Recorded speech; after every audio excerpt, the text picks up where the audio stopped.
Isso, para nós isso vale muito. Bom, gente, nós temos amanhã, o último dia do mês de novembro. E nós vamos entrar no último mês do ano.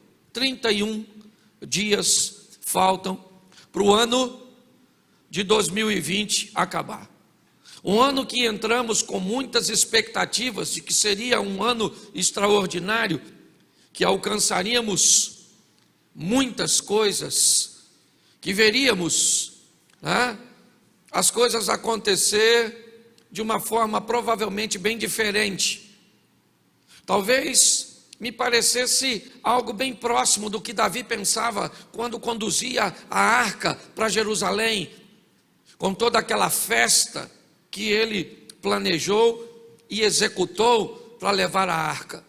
Mas no percurso, o que Davi pensava que seria um ambiente tão favorável para Israel, fez com que a arca da aliança acabasse numa casa, acabasse num lar, na casa de Obed-Edom, onde aconteceu um grande avivamento. Me parece que esse ano foi um ano que buscou nos proporcionar a mesma coisa,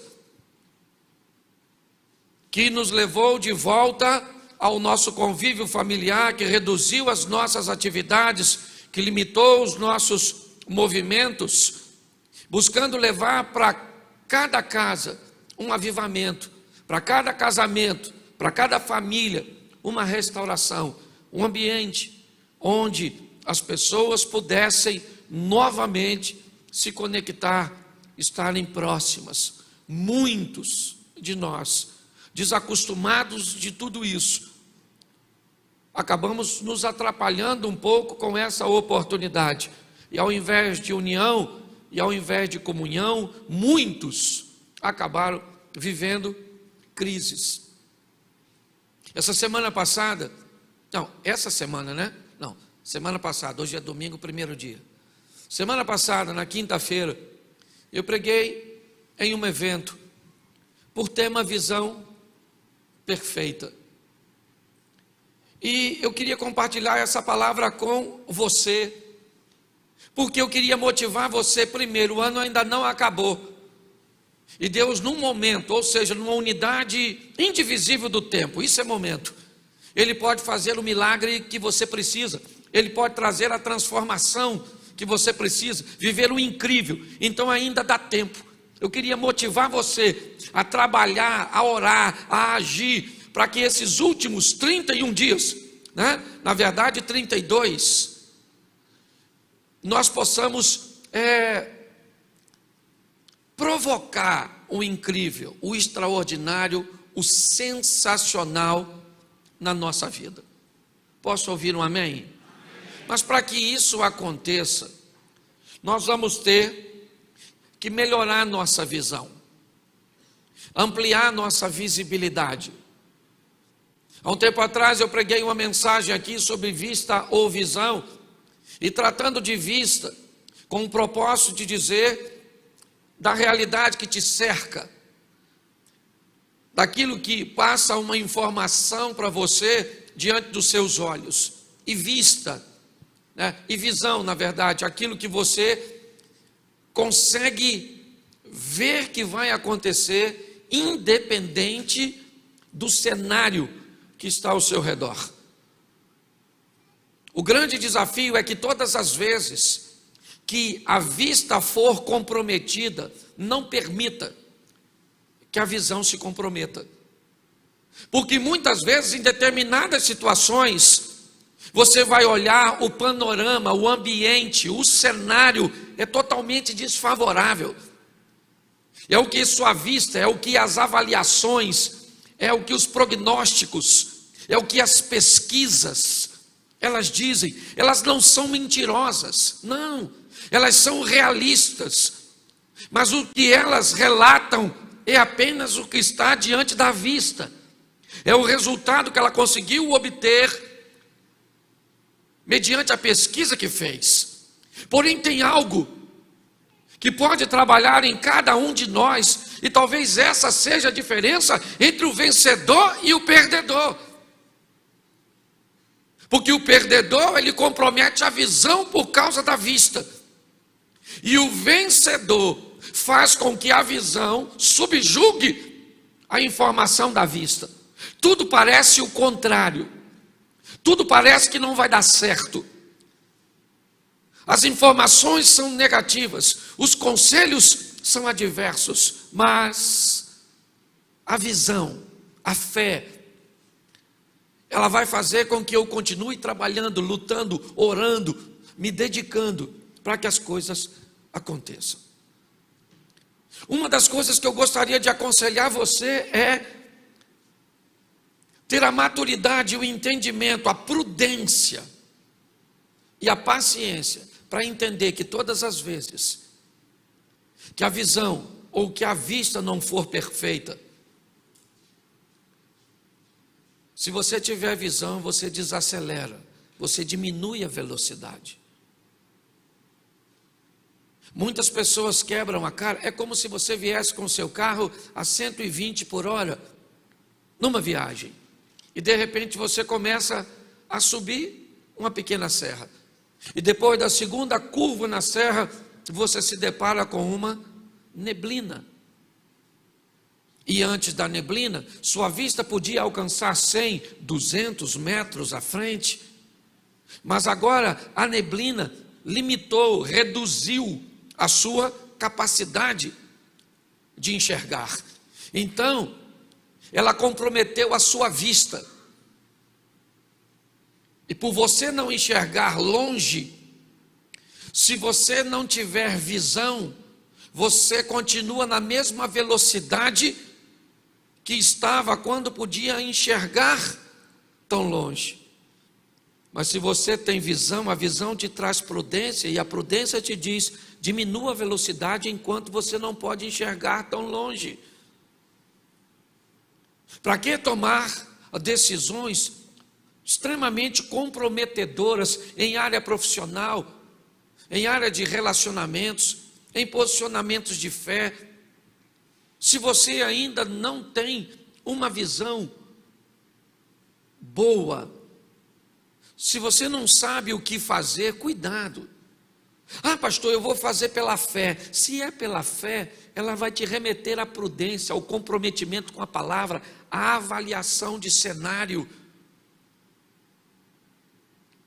Diminua a velocidade, avalie a situação, porque eu quero conversar com vocês sobre visão, porque é isso que nós estamos tentando colocar na igreja já faz um tempo.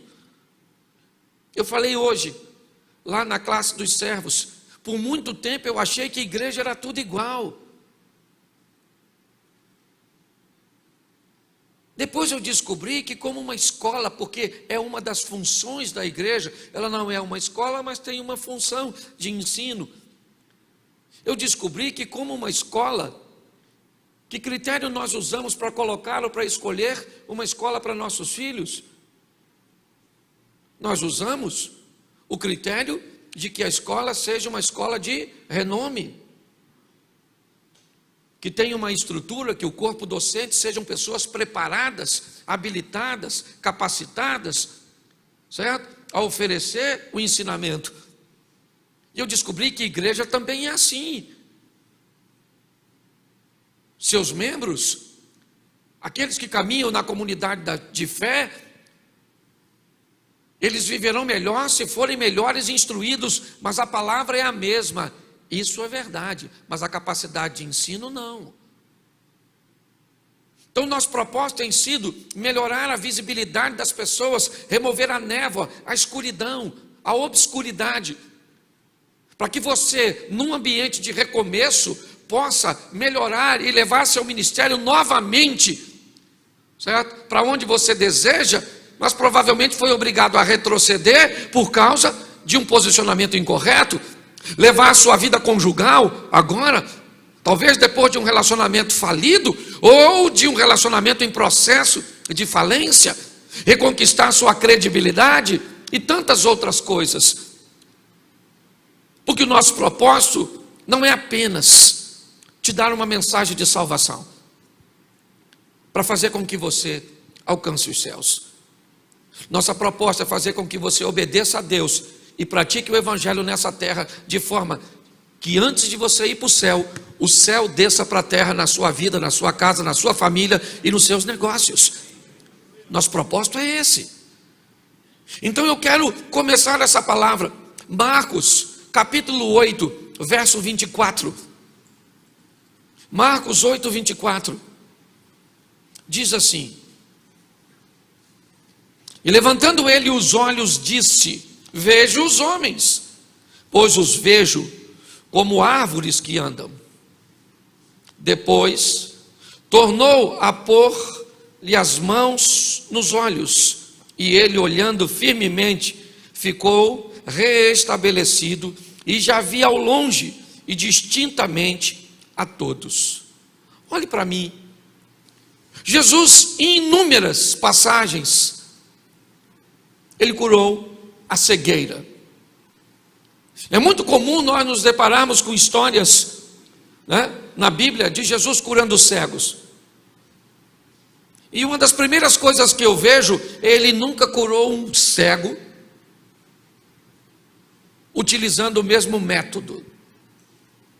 Ele está ensinando os seus discípulos. Ele está preparando alguém para deixar o seu legado. Então eu fico pensando que provavelmente os discípulos estão tentando descobrir uma fórmula, como as coisas funcionam. Para eles ainda é muito obscuro. Eram pescadores, eram cobradores de impostos, eram homens simples, que agora estão inseridos do lado do Filho de Deus, com a proposta de que isso não durará muito tempo, uma formação básica de aproximadamente 3 anos. Ou seja, eles vão receber o básico, sabe? A especialização é o próximo curso, e não é mais com Jesus, é com o Espírito Santo. A continuidade. Então, eu imagino que eles estejam procurando um método, uma maneira, como é que Jesus faz para que possamos apenas replicar. Então ele não usa o mesmo método. Este cego precisa de 2 toques. Com Bartimeu precisou apenas de uma palavra. O do tanque de Siloé, ele cuspiu, tocou nos olhos e disse: vai. Porque todas as vezes, provavelmente, que alguém chegava, os discípulos deviam ficar esperando, vamos ver como é que ele faz, porque é só repetir o que faz. Mas Jesus não tinha um método, ele tinha fé. Ele não estava para oferecer a vista, ele estava para oferecer uma visão. E quando olhamos para isso, o que vemos aqui? Provavelmente este homem perdeu a visão ao longo da sua vida. Ele não era um cego de nascença, porque a descrição dele, quando começa seu processo de cura, é: eu vejo os homens, porém os vejo como árvores. Quando ele usa essa expressão, tudo indica que em alguma outra ocasião ele enxergou e perdeu a visão. E agora Jesus toca nele, e ele começa a ter sua vista recuperada, mas ele não enxerga claramente. A vista dele continua comprometida. O texto diz que é num segundo toque que ele consegue ver as coisas de forma clara e distintas.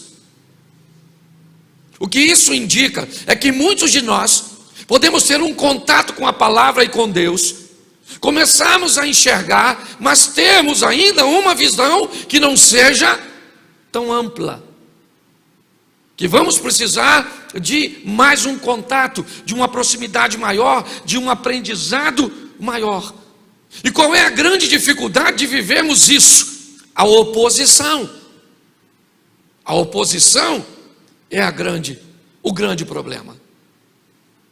Porque enquanto nós temos a palavra, a Bíblia, o Espírito Santo, o poder, nós temos o opositor a tudo isso. E o apóstolo Paulo, na carta aos Coríntios, no capítulo 4, no verso 4, coloca para a gente entender. Enquanto há um projeto de Deus em abrir o nosso entendimento, em fazer com que vejamos as coisas claramente, a oposição. Põe para mim, por favor, segunda carta de Paulo aos Coríntios, capítulo 4, verso 4. Nos quais o Deus deste século cegou o entendimento dos incrédulos. Preste atenção. Ele não cegou a vista.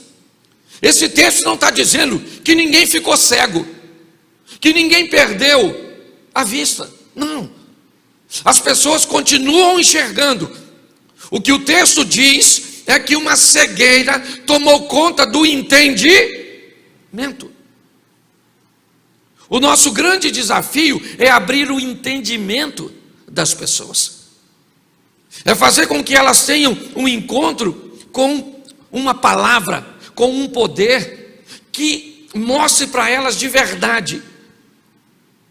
Elas começam a tomar posse. Por exemplo, nós usamos palavras como o Robson usou aqui para ministrar sobre a oferta. Aí nós abrimos um texto, por exemplo, da carta do apóstolo Paulo aos Filipenses, onde ele diz, né, o meu Deus suprirá todas as vossas necessidades em glória. E o que nós lemos quando nós lemos isso? Que Deus vai suprir todas as minhas necessidades em glória. Não. O texto escrito não foi para mim, ele foi para os filipenses. Ele pode chegar em mim se eu, certo? Fizer a mesma coisa que eles fizeram. Por isso muitas pessoas tomam posse de uma bênção que nunca chega. Nutrem expectativas que nunca serão alcançadas. Por causa de uma ausência de entendimento. Eles tiveram apenas um contato, mas o príncipe deste século impediu, e me parece que é um pouco isso que Jesus está conversando com seus discípulos, quando deixa o texto de Marcos 4,12. Coloca, Marcos capítulo 4, verso 12, onde que Jesus está conversando com os discípulos, para que vendo, lê para mim, para que, e não, presta atenção, para que vendo eles vejam, porém não percebam, não entendam, ouvindo e não entendam. Nós vamos ter que lidar com um problema sério, sabe, no ambiente de transmissão, a dificuldade do entendimento, ou a facilidade que as pessoas terão de entender segundo suas necessidades particulares, pessoais. A Bíblia diz o seguinte: nós precisamos melhorar nossa visão, ampliar nossa visibilidade. A Bíblia diz que há alguém que vai trabalhar contra isso, o príncipe deste século. Não é difícil entender isso. Quando olhamos hoje para as informações que recebemos ser tão comprometedoras e infundadas, por muito tempo, queridos, o diabo usou a mentira. Hoje ele parou de trabalhar com a mentira, ainda que seja o pai, e começou a trabalhar com as meias verdades. Hoje não precisa usar mentira, basta ser uma meia verdade, porque uma meia verdade, na verdade, ela é uma mentira. E muitos de nós, eu tenho me preocupado muito com os resultados.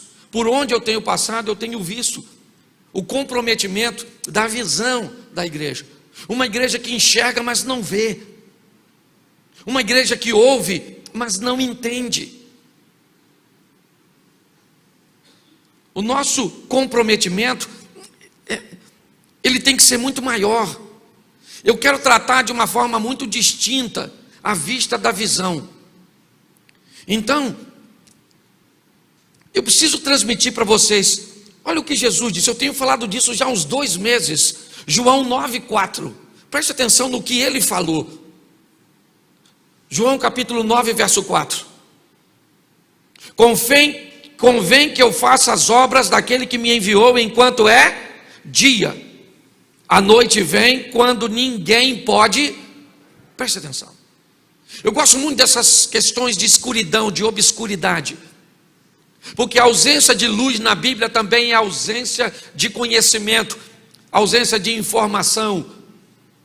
A grande batalha bíblica, eu tenho falado isso direto, é a guerra entre a luz e trevas. Luz representando o conhecimento, trevas representando a ignorância. Hoje nós ligamos os nossos meios de comunicação, e a grande maioria das informações que recebemos, inevitavelmente, me parece conter origem nas trevas, sempre com o propósito de nos oferecer muita informação e basicamente conteúdo nenhum, inútil, desnecessário. Por quê? Porque na escuridão da desinformação ou da informação equivocada, uma sociedade, um povo não consegue caminhar. Jesus está dizendo: eu faço a obra enquanto é dia, a noite vem. O que ele está dizendo? Escureceu, as coisas normalmente paralisam. Escureceu, nós não temos como desenvolver. Por isso ele disse: enquanto eu estou no mundo, eu sou a luz do mundo. Mas tem uma das coisas que me preocupa muito, e se você quer anotar um versículo, vai aqui para você usar na sua vida e não na dos outros. É Mateus 6:23. O texto diz assim, Mateus 6:23: se porém os seus olhos forem maus, o teu corpo será. Mas tem um problema. Se, portanto, a luz que há em ti são, o que ele está dizendo? Preste atenção nisso aqui. Ele está dizendo o seguinte: tem um problema sério. Se a luz que há em ti são trevas, quão grandes trevas serão? O texto está dizendo: o pior de tudo isso são pessoas que acham que andam na luz, estão nas trevas, mas não sabem que estão nas trevas, conduzidas por meias verdades, por ambientes que lhes foram favoráveis para colocar sua vida, suas emoções, seus sentimentos. Se nós queremos levar nossa vida, nossa casa, nossa família, nosso ministério para outro nível, antes de irmos para lá, nossa mente vai ter que ir. Nossa visão vai ter que ser ampliada. Andar por vista não vai dar. A Bíblia diz que não dá. Nós temos que andar por fé. E o que a fé faz? Que eu tenha visão, para que eu consiga enxergar as coisas. Numa visão pessimista, você não vai a lugar nenhum. As coisas estão caóticas? Estão. As coisas estão difíceis? Estão. Mas em nome de Jesus, elas podem até não melhorar para todo mundo, mas para mim vai melhorar e pronto. Porque eu vou trabalhar para que isso aconteça, certo? Eu vou me dedicar para isso aconteça. Então o deserto matava muita gente, mas Ismael prosperou. O deserto destruía muita gente, mas Isaac venceu no deserto. Porque se Deus estiver conosco, o deserto vai ter que fazer com que nós venhamos a prosperar. Mas nós temos que ter visão para isso, porque se não tivermos, nós vamos nos prejudicar. Por isso o salmista diz: lâmpada para os meus pés é a tua, e luz para o meu caminho. Então eu vou te mostrar aqui a caminhada de um homem rapidinho, só para você entender como é que ele levou a sua vida com Deus. Primeiro livro dos Reis, 17:4. Aqui eu começo a pregar.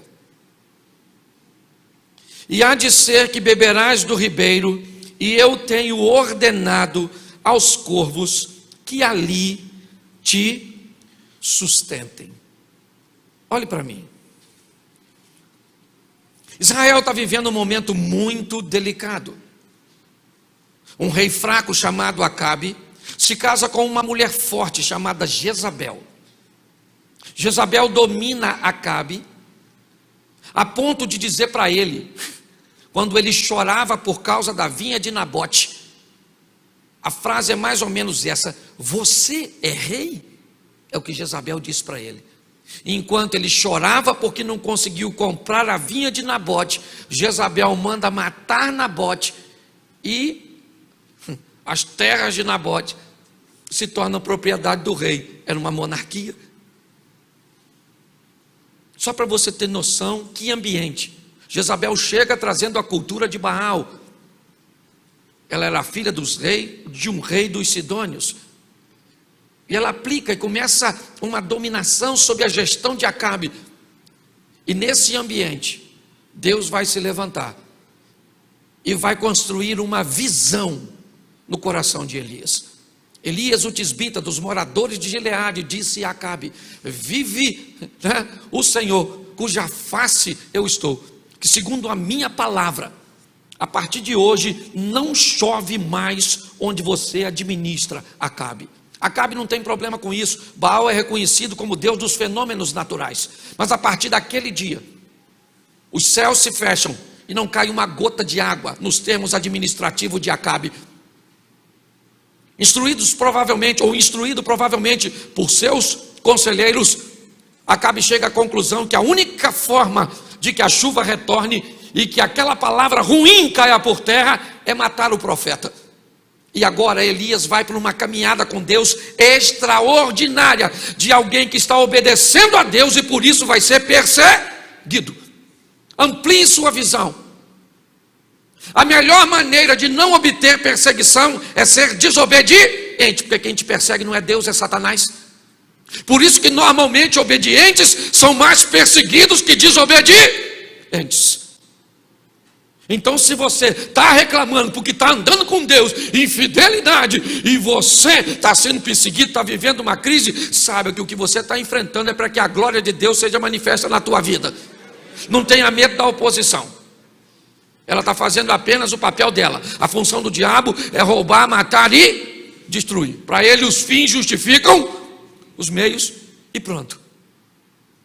Deus disse para Elias: vai para o ribeiro de Querite, toma da água, e eu conversei com os pássaros para levar pão e carne para você. E o cara está lá bebendo do ribeiro, e todo dia pão e carne que os passarinhos estão trazendo.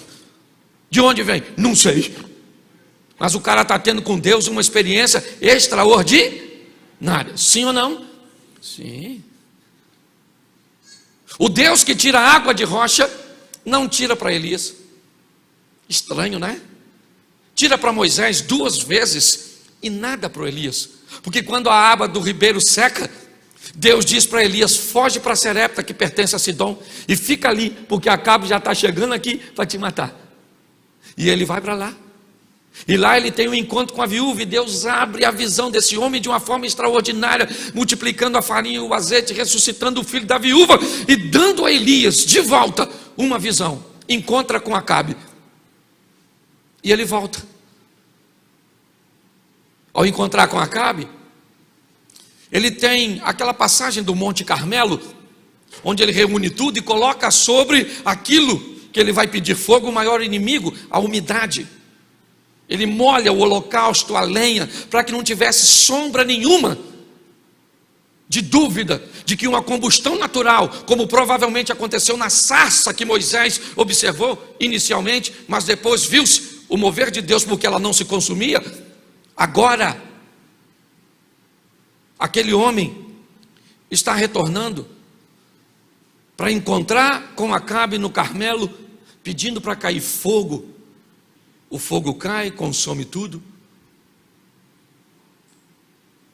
Mas sabe o que mais me intriga? É que tinha um moço caminhando com Elias. Elias tinha um aluno, e não era Eliseu. O nome desse aluno não aparece na Bíblia. Mas é esse moço que Elias diz, enquanto orava para a chuva chegar: vá até, e olhe para a banda do mar e veja se aparece alguma coisa. E o menino olha e não tem nada, o menino olha e não tem nada, o rapazinho olha e não tem nada, e quando o rapazinho olha, ele vê uma pequena nuvem do tamanho da mão de um. Então ele volta trazendo uma visão que não é, ou melhor, ele volta trazendo uma informação trazida pela vista e pela visão do menino. E a visão do menino diz: o que eu vi é uma pequena nuvem insignificante. O problema é que o menino só conseguiu alcançar por vista, Elias conseguiu obter uma visão. Então desce e avisa Acabe para ele ir embora para casa, porque senão a chuva vai pegar ele no caminho, porque a nuvem é pequena, mas o que vem depois dela é extraordinário, porque Deus disse que ia fazer. A visão, certo? Ela tem que sobrepor a vista. Nós temos que continuar enxergando e acreditando no sobrenatural, no incrível. Não interessa que parece que não vai dar muita coisa, fica tranquilo, porque aquele que prometeu não é filho do homem para que minta, não é homem, né? Ou não é homem para que minta, não é filho do homem para que se arrependa. Ele falou, ele vai, e choveu. Sim ou não? Choveu. O texto não fala nada desse menino antes, é verdade, mas agora me intriga muito o que vai acontecer. Porque mesmo que ele não estivesse em Querite, porque o texto não diz que ele estava, e eu não posso dizer, mesmo que ele não estivesse em Serepta, para ver o aumento ou a multiplicação da farinha e do azeite, ele estava no Carmelo, onde o camarada primeiro, ele viu 3 anos e 6 meses sem chover. Uma chuva que começa de algo aparentemente insignificante, mas Elias consegue ter visão em meio a coisas pequenas. Tá certo? Agora ele vê Elias, ou ajudado pelos profetas, mas ele assassina, ele mata 450 profetas de Baal, se é que não matou também os de Azera. E o garoto está vendo, porque foi o menino que foi dar notícia.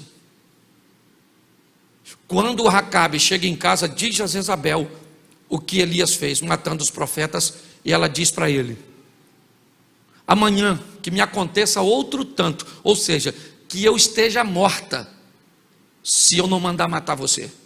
Elias foge, vai para Berseba, e quando ele chega em Berseba, ele deixa o moço. E aí eu confesso que eu fiquei, como assim? Elias diz para o moço: fica em Berseba, que eu vou embora. E o cara fica. Oh, como assim? Como é que esse camarada que tem a oportunidade de viver o incrível, o extraordinário, o sensacional, sabe o que Eliseu vai viver lá na frente? Eliseu vive lá na frente a oportunidade que esse cara deixou aqui atrás. Eu fico me perguntando, o camarada que deveria ter atravessado o Jordão, visto Elias subir numa carruagem, ter recebido o manto, ele é esse menino que parou no meio do caminho porque não conseguiu capturar a visão. Isso me mostra que gente que começa comigo uma caminhada não chega ao final, porque tem gente que não vai capturar a visão. Muitas pessoas vão passar pelo seu caminho, mas não vão ir com você o caminho inteiro, porque não consegue pegar a visão, tem problemas. Este garoto fica para trás. Ficou porque Elias mandou? Provavelmente sim. Porque ele mandou Eliseu 4 vezes ficar: Gilgal, Betel, Jericó e Jordão. E todas as vezes que Elias disse para Eliseu: fica aqui, porque o Senhor me enviou, Eliseu disse: tão certo como vive o Senhor e vive a tua alma, que eu não vou te deixar, eu vou junto contigo. O que esse cara fez? Capturou a visão. O que Eliseu conseguiu, gente, e é esse o propósito, nós não podemos andar por vista. Porque se nós andarmos por vista, é só uma questão de tempo até a esquerda voltar para o poder. Se nós andarmos por vista, é só nós vamos ver o que é que vai se tornar a ideologia de gênero, é só uma questão de tempo. Mas nós não andamos por vista, nós andamos por visão, nós andamos por fé, e sabemos que Deus está onde sempre esteve, no controle de tudo. Então, em nome de Jesus, a Bíblia diz: 1000 cairão ao meu, e 10.000 a minha. Mas eu, a minha casa, a minha família, o meu ministério, os meus negócios, eu não vou ser atingido, porque Deus é o meu refúgio, a minha fortaleza, a vara e o cajado do Senhor é o que nos sustenta e nos mantém de pé. Temos que ampliar a visão. Pastor, por que você está falando isso? Porque 2020 ainda não termina, e nós temos aí 30 e poucos dias para ainda viver o extraordinário de Deus. Mas Eliseu é diferente. Eliseu não fica. E Eliseu também tem um garoto, a princípio Geazi, ou Geazi, que vai trabalhar com Eliseu. Ele vê Eliseu, e Eliseu é um cara que eu vou te falar, um homem persistente, é verdade, trabalhador, comprometido, invocado. Ele era meio baixinho, calvo, meio gordinho, é a estrutura que a Bíblia indica que ele tinha. Mas Eliseu tem algumas coisas que me chamam muito a atenção. Segundo o livro dos Reis, capítulo 6, verso 17. O que o garoto não conseguiu aprender com Elias, Eliseu aprendeu. E o que Eliseu aprendeu com Elias, está tentando passar para Geazi. Algumas pessoas aprendem e vão para a próxima fase, outras não. Grande parte dessas pessoas decidem por si mesmo, que se eu quiser comprometer sempre um instrutor, vou ter problema, porque duas pessoas treinadas diretamente por Deus, acabaram se atrapalhando. Se não quiser colocar 3, Adão, Eva e Judas. Quem foi que treinou os 2 no paraíso? O próprio Deus. Tomaram decisões erradas, porque as decisões são nossas. Como nós estamos falando nesse mês, é uma parceria. Primeira vitória de Josué, um milagre. Segunda vitória de Josué, uma parceria. Eu derrubo os muros, você entra com soldados e mata. Terceira vitória de Josué, Deus disse para ele: a vitória agora é a sua obediência, porque sem mim vocês não vencem nada. A garantia da vitória de vocês sou eu. Quando nós olhamos agora, nós olhamos a casa de Eliseu cercada, e o garoto que está sendo treinado se perde no caminho, é verdade, mas me parece que há um conserto mais à frente, pois quando aquela mulher chega para pedir ajuda do rei, é o garoto que está batendo um papo com o rei, e se ele não tivesse curado da lepra, ele não teria condições de estar ali, teria sido banido para uma cidade de refúgio, é o que tudo indica. Mas quando nós olhamos agora, 2 Reis, capítulo 6, verso 17, e orou Eliseu e disse: Senhor, peço-te que abra os olhos para que veja. E o Senhor abriu os olhos do moço e viu, e eis que o monte estava cheio de cavalos e carros de fogo ao redor de Eliseu. Preste atenção. Os sírios cercaram a casa do profeta e ela está cercada. O menino trabalha com o profeta e quando ele abre, ele vê o problema. Qual é o problema? O exército da Síria, armado até os dentes para prender Eliseu. O menino olha e quando ele vê, sua vista captura o perigo neutraliza sua mente e ele não consegue enxergar mais nada. É Agar deixando o filho para morrer no deserto, e o anjo disse para ela: Agar, querido, calma, olha um poço pertinho de você.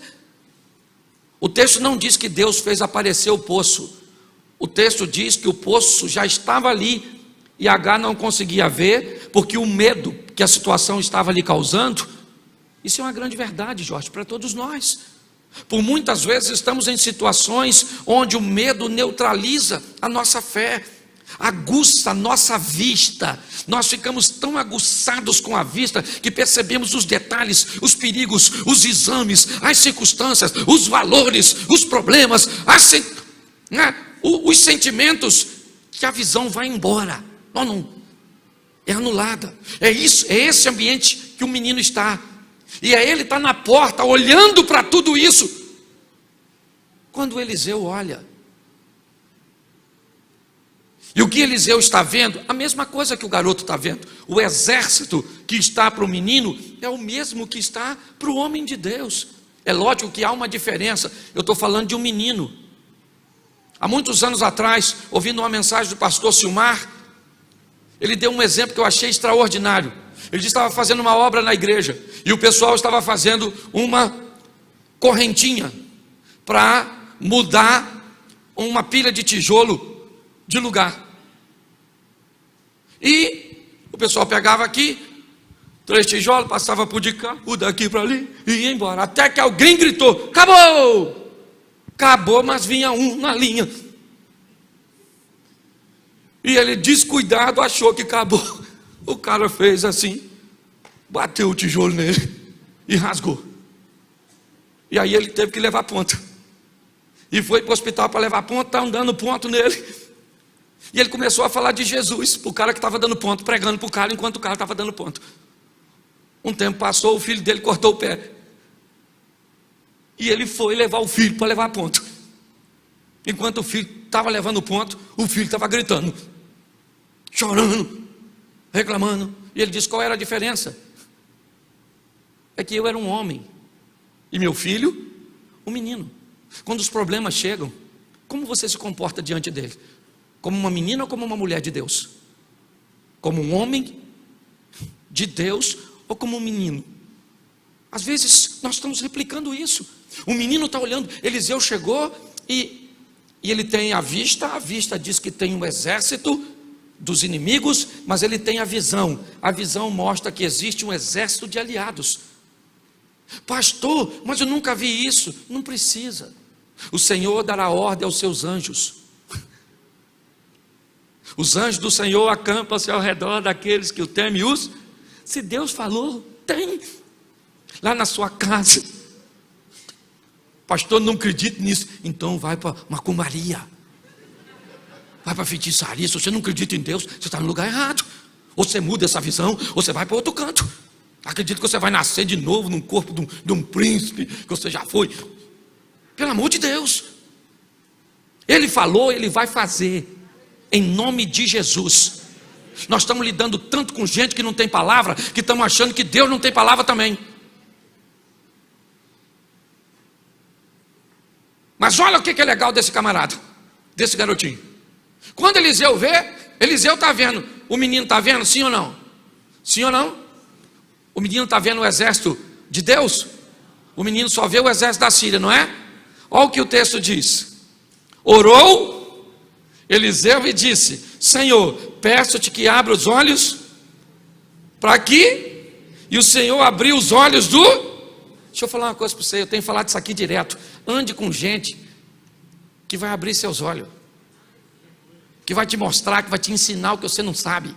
Pare de andar com cabeça de bague, com Zé Ruela, com Zé Rosquinha, com gente que fica te mostrando fotinha, palhaçadinha. Não vai te levar para lugar. Pastor, porque eu estou nessa vida? Porque você está lá que gosta. Ande com quem vai te levar para ter uma nova visão. Sim ou não? Mas preste atenção no que Eliseu faz agora. No verso seguinte, eu termino aqui. Deixa eu pegar aqui para me ler. Isso, verso 18. E como desceram a ele, Eliseu orou ao Senhor e disse: fere, preste atenção, ele acabou de orar para Deus abrir os olhos do menino, e agora vai orar para Deus fechar os olhos dos inimigos. Fere, peço-te, essa gente de cegueira. E feriu-a de cegueira. Mas presta atenção, que tipo de cegueira o exército da Síria foi vencido, ou recebeu. Verso 19. Então Eliseu lhe disse: não é este o caminho, e nem esta a cidade.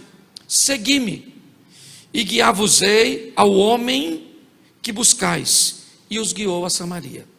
Preste atenção. Eles não ficaram cegos. Eles perderam o entendimento.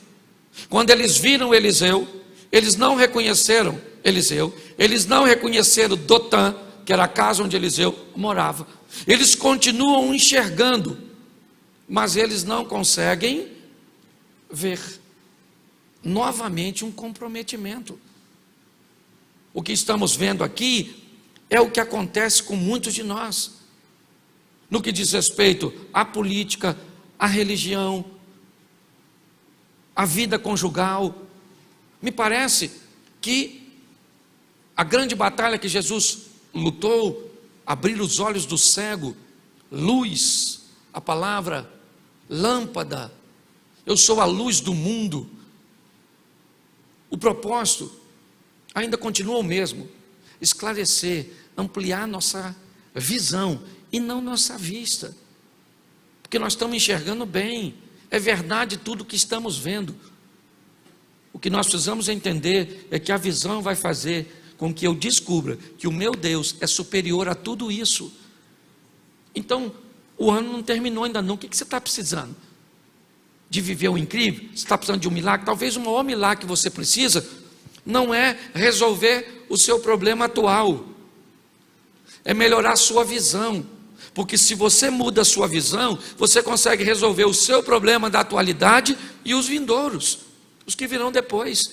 Saia daqui para viver isso, sabe? Nós temos que entender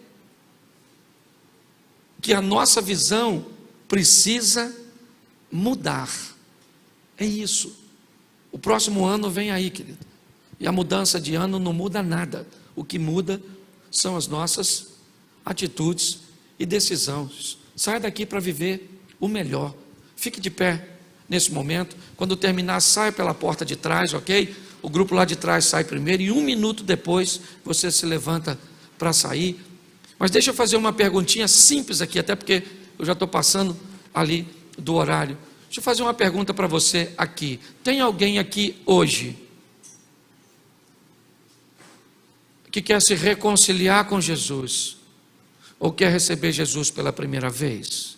Tem alguém aqui hoje que já está caminhando conosco, observando nossa postura, nosso posicionamento, nossos valores, e que hoje você decidiu, ou já decidiu em outros dias, mas hoje você quer consolidar isso e dizer: a partir de hoje eu quero caminhar com vocês aqui? Se tem alguém assim, só se tiver, eu queria que você levantasse a mão e eu quero orar por você. Tem alguém? Hoje você quer voltar para Jesus, recebê-lo, ampliar sua visão, levar sua vida para uma nova fase. Todos os obstáculos são jogados por terra. Você é livre para tomar essa decisão, mas ela é sua. Eu não quero te constranger. Você não é um prêmio para um pregador, não. Quem te trouxe aqui é Deus, e a oportunidade é sua. Tem alguém que deseja fazer isso? Se tiver, levante sua mão agora, senão eu vou orar e nós vamos para a nossa casa. Amém? Feche seus olhos. Pai, em nome de Jesus, que possamos, mais do que vista, que possamos ter visão, que possamos entender, ó Deus, a importância da fé na vida daquele que anda com o Senhor. Não há um modelo, ó Pai, não é, ó Deus, um protocolo, simplesmente é aquilo que se renova, que cresce de fé em fé, de glória em glória. Nos abençoa, Pai, ou continua nos abençoando, pois já somos abençoados. Que possamos sair daqui refletindo, ó Deus, e fazendo com que a visão cresça e a vista a diminua. Que esse restante de 2020 traga, ó Deus, e que possamos conquistar, vencer e fazer em 30 dias o que não fizemos em 11 meses, porque o Senhor é conosco. Continue, Pai. Que essa semana seja uma semana de bênção, de boas notícias, de bons negócios. Que possamos, ó Deus, prosperar. Leva-nos aos nossos lares, guardado por Tuas boas mãos poderosas. Que o grande amor de Deus, a graça de nosso Senhor e Salvador Jesus Cristo e as doces consolações do Santo Espírito de Deus seja para com todo o povo do Senhor, e todos digam: que Deus te abençoe. Sente você aqui.